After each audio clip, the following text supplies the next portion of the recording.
We are going to take a break. When we come back, we're going to talk about propaganda. That and more right after this. This is WCPT 820, where you can hear the Stephanie Miller Show every weekday, 8 to 11 a.m., because facts matter. Joan Esposito, live, local, and progressive. Every weekday afternoon from 2 to 5 p.m. on WCPT 820. There is a book you might be interested in taking a look at. It is called Propaganda 2.1, Understanding Propaganda in the Digital Age. We've just lived through a midterm, and we are coming up in 2 more years on another presidential election. And being able to discern propaganda, especially the stuff that comes at us digitally, has literally never been more important in our lives. The author of that book, Peter Fallon, joins us now. Hello, Peter. How are you? Hi, Joan. I'm good. How are you? I'm good. How are things at Roosevelt these days? Well, we're plugging along like everybody else in academia. One of my favorite places in Chicago. So what inspired you to choose to write about propaganda? Oh, this is a book many years in the making. I read the classic text on propaganda in graduate school. It's called Propaganda by Jacques Ellul. And I realized, along with the help of my students, that he didn't anticipate the new digital media environment where centralized control, as in broadcasting or other mass media, is essentially stripped away and everybody has a chance to speak. That's both a good thing and a dangerous thing. And I think, I have to tell you, I think we're focusing on the danger in an unfortunate way, disproportionately to the opportunities that it gives us, especially in a democracy. I have a question. I realize that maybe I should have started with, Peter, of a definition of propaganda. When I hear the word propaganda, I assume that to me it's a spin, maybe not an outright lie, but certainly on information that has been massaged to serve a certain interest. How would you define propaganda? Well, a spin is a form of propaganda, and fake news is a form of propaganda. And one of the things that Ellul explains to us in his book, which is from the 1960s, by the way, it was 1962, it was published in the United States, is that propaganda is really nothing more than mass-mediated information. It has and we don't understand it this way. I know this throws the popular understanding of the word propaganda on its head. Propaganda is any message, whether it's true or it's false, that's mass-mediated, because the mass-mediated image, the mass-mediated word, has the power to reach thousands and millions of people. And we can't not be influenced by that. So propaganda can be true, and in fact our intelligence agencies understand this. They have different categories, white propaganda, black propaganda, gray propaganda. We too often think of the word propaganda in terms of lies, falsehoods, manipulation. Mm-hmm. But even our very reality is, it's kind of a tenet of sociology that reality is a socially constructed phenomenon. In the days before mass media, human beings had the opportunity to interact with one another personally and construct that reality. Now, our mediated reality, well, in the 20th century, our mediated reality was constructed by the mass media. What we're seeing now, and what really scares us, is in the breakdown of this centralized control over information, different narratives appearing that seem quite alien to us and seem and may be dangerous. But not every alternative narrative to what's going on in the world is in fact dangerous. Some of them are more truthful than the dominant narrative we live in. Give me an example. Well, you mentioned we just finished the midterms of 2022, and we're already looking forward to the presidential race of 2024. And our news media will be filled for the next 2 years with prognostication about who's going to run, and we're going to treat it like a horse race.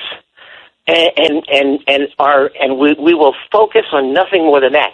And the whole Trump phenomenon will be repeated and repeated and repeated, and it will cause fear and agitation among Democrats. And by the way, they'll use that fear and demonstration to drum up political donations amongst the followers. But in the meantime, we have really, really serious problems in this country that our mainstream media are not dealing with poverty and unemployment, homelessness, income inequality, the failure of or loss of democratic principles in our country before Trump took office. We've got rampant prescription drug abuse.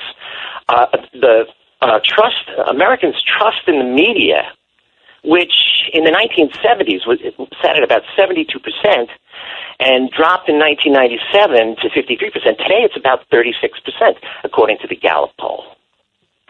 We've got continued, despite the fact that there's overwhelming support in the United States for single-payer or universal health care, we've got the continued privatization of health care.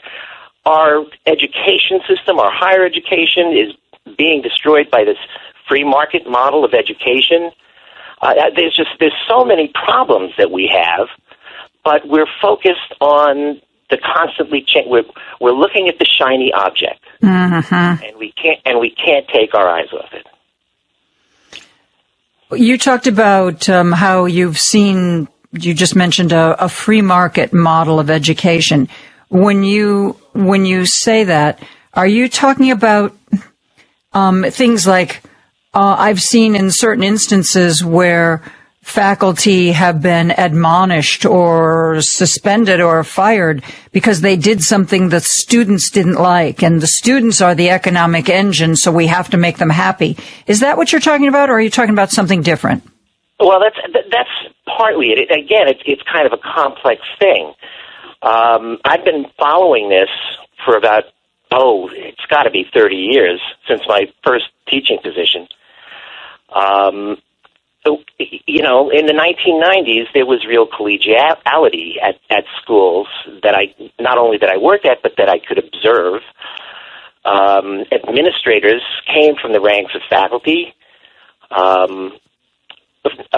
Governance was shared amongst administration and faculty, with, of course, the board of directors having ultimate fiduciary control and things like that. But we have adopted a set, and I'm saying academia in general, a set of policies that I've called kind of free market model of education. We think of the student, as you're referring to right now, as consumers rather than students. We emphasize the competition between different institutions.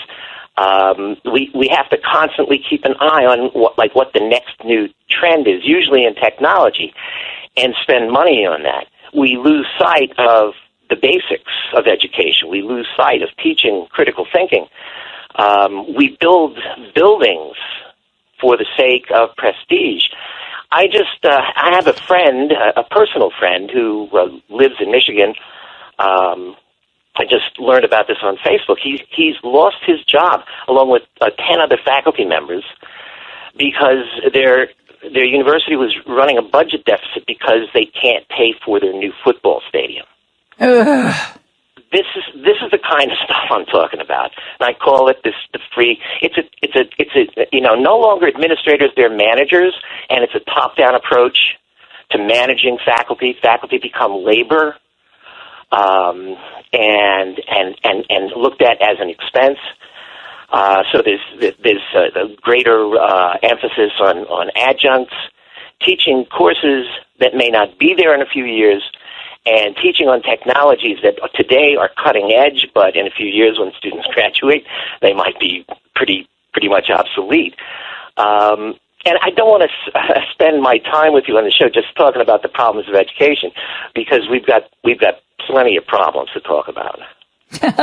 Well, on that note, let's take a break. I'm talking with Dr. Peter Fallon, who's a professor of journalism and media studies at Roosevelt University and has written a new book, Propaganda 2.1, Understanding Propaganda in the Digital Age. We will get to all those problems right after this. Take Joan Esposito, live, local, and progressive, with you on the go by using the TuneIn app on your phone. Just search for WCPT 820. This is WCPT 820, where facts matter.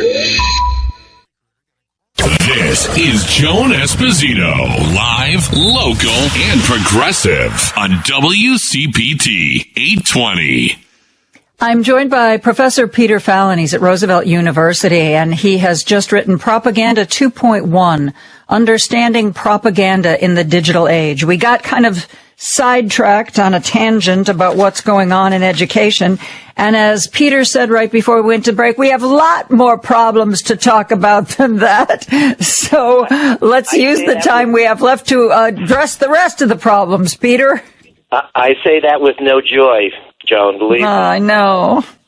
But, and you know, my problem with those problems is, one, in their existence in the first place, but two, in our lack of coverage of the problems. I think if our news media did a better job of emphasizing these things rather than the constantly changing ephemera of the mass-mediated constructed reality, we'd be angry, we'd be upset, and we'd be out in the streets trying to do things about it.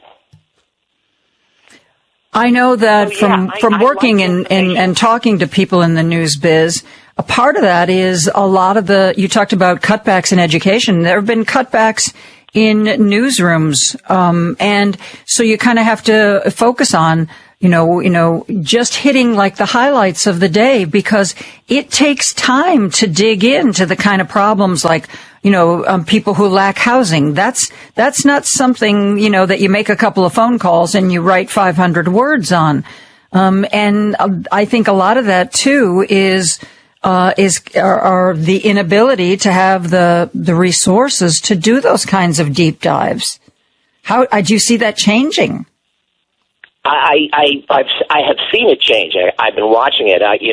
You didn't mention this, but I worked for NBC News in the 1980s and 1990s, so 17 years for the Today Show. And it wasn't it wasn't great in the 80s, but it was. I believe we took journalism more seriously in the 80s than we do today. Today, it's much more focused, and there's historical reasons for this. The revamping of the Communications Act of 1984, first new legislation on mass communications in 50 years, and at the time. The chair of the FCC, Ronald Reagan's chair, his name was Mark Fowler, a man who said, and this is a very close paraphrase, that television doesn't need any more regulation than any other home appliance, because television is really nothing more than a toaster with pictures. You can look this up. But he changed, stations, broadcasters have to be licensed every 2 years by the FCC. And they have to show evidence that they're working in the public interest, convenience, and necessity. Convenience and necessity, those are two things to demonstrate very easily. But public interest, who decides what the public interest is? And Fowler said in a series of white papers, in this kind of big government is the problem way, who's the FCC to decide what's in the interest of the American people? He wanted to take it in a more free market way. He said, and this is very close to a quote, that what the people are interested in will define the public interest. And so what you've got is, like, what people will watch is the news, right? What people like to see becomes the news. It's no longer about What does an American citizen need to know to be a good citizen? It's like, what does an American consumer need? What do they want today? And so there's been this shift towards softer news, towards scripted news. I don't know if you've seen any of these various videos that float around on the internet, like on YouTube and places like that. But they've got these sequences of anchors and reporters, like at stations all over the country, saying exactly the same scripts. We've got scripted news now. It's all focus tested, and there are what's the word I'm looking for? People who do this research, audience research, and find out what is the news story of the week. That's a problem. So, do you have a fix? Or can you push us in the direction of a fix? Well, there's no antidote to this, especially if we keep focusing on the dangers of newer digital alternative media. Yes, there's going to be dangers, and yes, some people will be fooled. Most fake news that I've encountered on the internet is so obviously fake that only a dodo could fall for it. And I know that there are dodos out there. But the fact of the matter is that something will come on your laptop screen or on your phone that doesn't sound like it's the truth, and we reject it, rather than digging deeper and looking to see, oh, wait a second, this might be true. And I think we need to do more of that. We need to be more discerning, and there's no antidote, there's no quick fix, and it's not going to happen on a societal level. It has to happen on the level of each of us as individuals, taking more responsibility for critical thinking and making judgments about stories. A story can be absolutely true that we see on a given day and have nothing to do with the life of our society. It's trivia. So truth and falsehood really is not the point here. By the way, one of the things that Lowell says in his book is that for systematic propaganda in the long term to be effective, it has to be based on facts.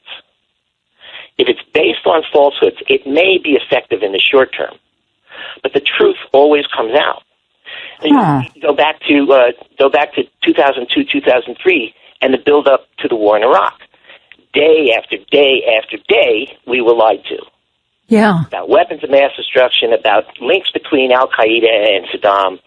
None of it was true, and eventually we learned that. And George W. Bush's approval rating dropped from the 90s down to about 28%. So could I extrapolate that? We talk all the time about the big lie, Trump pushing the big lie that he didn't lose the election. Are you saying that eventually, because the thinking has always been, you take a big lie, you just keep saying it over and over again, and then people start believing it. But are you saying that eventually, at some point down the road, it will collapse because it is indeed a lie? I think it will collapse just as inevitably as Trump's presidency collapsed. I don't have the specific statistics in front of me to say this, but very, very few people buy into the whole story that the election was stolen. The ones that do, by the way, and I think it's important to point this out, the ones that do and say, oh, you can't trust the Democrats, they'll fix the election, they're looking at the 2015-2016 primary, when the Democratic Party actually did do exactly that.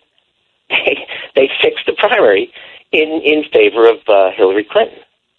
So even though I don't believe for a second that there's any truth that the Democratic Party and local election officials all across the country colluded to fix the election, I think that's nonsense. But you can't really blame people for being suspicious about the Democratic Party. What about the Republican Party? People who should be suspicious of a lot of especially the real far right stuff coming out of the Republican Party, don't seem to be suspicious of it at all. It seems to be almost like religion, Peter. Again, I can't speak for the Republican Party. I can't speak for Republicans. And I don't know how much of what we're seeing and hearing or not seeing and not hearing is conviction on the part of Republicans, or just they don't know what they don't know what the politically correct thing to say is. They've got to make a statement about it. They'd rather not. It is, I think it is important to point out, and I'm not a Republican, and I'm not a supporter of Republican politics in any way, shape, or form. In fact, I think it's possible I may be far to the left of even WCPT's audience. But the Republican primary, there's a wonderful documentary series on Showtime right now. It's called, I'm giving them a plug, it's called The Circus, the greatest political show on earth. And the first season has to do with the entire Democratic and Republican primaries of 2015 and 2016. But the ironic thing is, Republicans were scared out of their pants about a Trump presidency. And they talked about going to the convention and overturning the people's votes, because Trump won the majority of delegates in those primaries. But they didn't. And so, in a way, the Republican primary in 2016 was more small d Democratic than the Democratic Party primary. Huh. I hadn't thought about it in those terms. We should all regret what happened, but I mean, if you're looking at it in terms of respecting democratic principles, the Republicans went out on a limb. They said, well, I don't know what's going to happen. We're nominating this guy, this reality show guy, but this is what the people want. You mentioned earlier in this conversation that people had to basically be more discerning in the information sources and facts, stories that they consume. Would that be your best piece of advice for people to stay informed about the truth of whatever's happening as we approach the next election? Do we just need to put more effort into this? Can you give us any tools that we should use? Yeah, I can talk to you about what I believe needs to happen, but it's not going to, unfortunately, probably have an effect in 2024 or the 2026 midterms or 2028. This is a long-term fix, something that Americans hate, by the way. We want instant fixes. But, yeah. And again, I mean, I think education comes back into this. I know this is an old, trite phrase, and some people even think it's like reactionary and hyper-conservative, but we need to go back to basics in our education system. We have to get students to be readers. We've got to get them to be habitual readers. We've got to get them to be deep readers. We've got to get them to be readers of broad and diverse types of literature. We've got to get our students to know their history. We've got to get our students to know about American civics. This is what, in my opinion, and when I went into teaching after 17 years in television, this is what I believed. We're there to make students better citizens. That's not going to happen overnight. It's not going to happen overnight. When we're laying off senior faculty, 26 years of tenure, because we can't build a football field. Yeah. I agree. Peter, this has been terrific. I wish we had more time. Thank you so much for spending part of your afternoon with us. Peter Fallon is a professor at Roosevelt in media and journalism. The new book is Propaganda 2.1, Understanding Propaganda in the Digital Age. Peter, thank you for sharing your time with us today. Thank you, Joan, for putting up with me. My pleasure. We're going to take a break for news and be back with more right after this.